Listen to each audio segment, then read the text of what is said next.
Okay, let's go. Hi guys, welcome to Jamiya life style. நான் உங்கள் மியா. இன்றைக்கி வெயிட் லாஸ் சீரீஸோட டே 2 ஆஃப் 100 பார்க்குறோம். இன்றைக்கி மார்னிங் என்னோடய வெயிட் 70 கேஜிஸ் இருந்துச்சு. இன்றைக்கி நம்ம என்னென்ன லன்ச் பிரேக்ஃபாஸ்ட் எல்லாம் எடுத்துக்கிட்டேங்கிறதோட ஒரு மினி கிளிம்ஸ் தான் இது. நான் மார்னிங் ஜூஸாக கேரட்டும் தேங்காயும் சேர்த்து ஒரு ஜூஸ் மாதிரி பண்ணி அதை மிக்ஸ் பண்ணி எடுத்துக்கிட்டேன் வித்தவுட் சுகர்.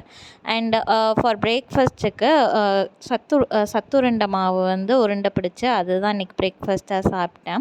அண்ட் மிட் பிரேக்ஃபாஸ்ட்டுக்கு மோர் எப்பவும் போல் அடித்து எடுத்துக்கிட்டேன். லஞ்சுக்காக 3 சப்பாத்தியும் கொஞ்சம் பன்னீர் கிரேவியும் சேர்த்துக்கிட்டேன். பன்னீரில் நிறையா ப்ரோட்டீனும் அண்டு சப்பாத்தியில் ஃபைபர் இருக்கிறதுனால எடுத்துக்கிட்டேன். ஸோ இதுதான் இன்றைக்கான விலாக். நம்ம அடுத்தடுத்த விலாகில் மீட் பண்ணலாம். தேங்க்யூ கைஸ், பாய்.